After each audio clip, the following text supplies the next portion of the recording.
ஓம்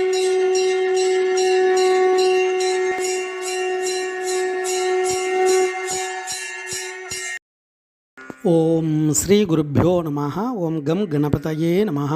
நம்ம ஸ்ரீநிகேதன் வலைதளம் வாயிலாக முருகப்பெருமானுடைய சஹஸ்ரநாமத்திலிருந்து தினமும் ஒரு நாமாவளி சிந்திச்சுருக்கோம். இன்றைய தினம் 289வது நாமாவளியாக ஓம் சா தேகாய நமஹ. முருகப்பெருமான ஞானிகளுக்கு ஆசைகளை விளக்குபவருக்கு நமஸ்காரம் அப்படின்னு வர்ணிக்கிறது. ஞானிகளுடைய தேகம் எப்படி இருக்கும் அப்படின்னா மெலிந்து இருக்கும். ஏன்னா அவள் ஆகாரமின்றி விரதம் இருந்து அந்த தன்னுடைய உடம்பை வருத்தி அந்த யமம் நியமம் ஆசனம் பிராணாயாமம் பிரத்யாகாரம் தாரண தியான சமாதின்னு சொல்லக்கூடிய அஷ்டாங்க யோகத்தில் அந்த சரீரத்தை பக்குவப்படுத்துவோம். அப்போ அந்த சரீரம் எப்படி இருக்குன்னா சமித்து குச்சி எப்படி இருக்கும் அது மாதிரி பக்குவம் அடைஞ்சிடுமா.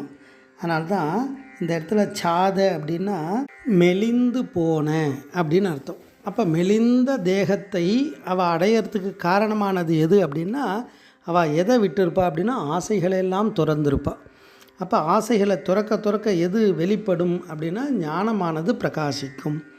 ஆசை பல்வேறு விதமான ஆசைகள் மனித சாதா ஜீவனுக்கு அவர் சொல்லுவார் தாயுமானார், ஆசைக்கோர் அளவில்லை அகிலமெல்லாம் கட்டி ஆண்டிடினும் கடல் மீதிலே ஆட்சி செய்வே நினைப்பார் அப்படின்னார். அது சாதாரண ஜீவாத்மாவுக்கு. ஞானிகள் அப்படி இல்லை. தன்னுடைய தவ வாழ்க்கையால் அவள் உயர்ந்த ஞானத்தை அடைவாள். அதுக்கு ஆதாரமாக இருக்கிறது ஆசைகளெல்லாம் விலகும். அதனால தான் அனுபூதியில் சொல்லும்பொழுது ஆஷா நிகழம் துகளாயின பின் பேஷா அனுபூதி பிறந்ததுவே அப்படின்னுவார். ஆஷா நிகழம் அதாவது ஆசையாகிய விலங்குன்றார். அந்த ஆசை கட்டி இருக்கும் வரையில் தான் அந்த சரீரத்துக்கு சிந்தனைகள் மனம் எல்லாம் பலவிதமாக போகும்.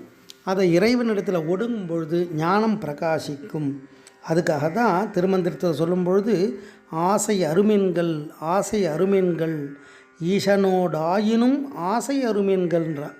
அப்போ அவளுக்கு அந்த ஆசைகள் எல்லாம் விலகினால் ஞானஸ்வரூபமாகவே அவள் மாறிடுவா. அவளுக்கு அந்த இறை தன்மையே கிடைத்து விடும்னு அர்த்தம். ஏன் சுவாமிகிட்ட அப்போ விருப்பம் வேண்டாமா அப்படின்னா அவள் தர்மத்தை உயர்ந்த சிந்தனையோடு செய்ய அந்த நிலையிலே மாறிடுவாள். அதனால தான் அடியார்கள் எல்லாம் ஊனினை உருக்கி உள்ளொளி பெருக்கி அப்படின்னா பாடியிருக்கா.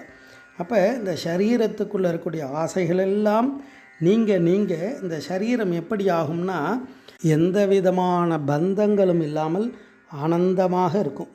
அதனால்தான் சொக்கநாத வெண்பாவில் பாடும் பொழுது பேஷா அனுபூதி பிறக்க எனதுலத்தில் ஆஷா பசாசை அகற்றுவாய் தேசாலும் சிற்பரானந்தா திருவாலவாய் உரையும் தற்பரா சொக்கநாதா அப்படின்னு வர்ணிப்பார். அப்படி இறைத்தன்மையை உணர ஞானமானது பிரகாசிக்க இந்த சரீரம் மெலிந்து ஞானம் பிரகாசிக்கும். அதை தான் இந்த நாமாவளி தத்துவார்த்தமாக ஞானிகளுக்கு ஆசைகளை விளக்குபவருக்கு நமஸ்காரம் அப்படின்னு இந்த நாமாவளி தத்துவார்த்தமாக வர்ணிக்கிறது. ஓம் சா தேகாய நமஹ. ஸ்ரீ குருப்பியோ நமஹ. ஓம் சும் சுப்பிரமணியாய நமஹ.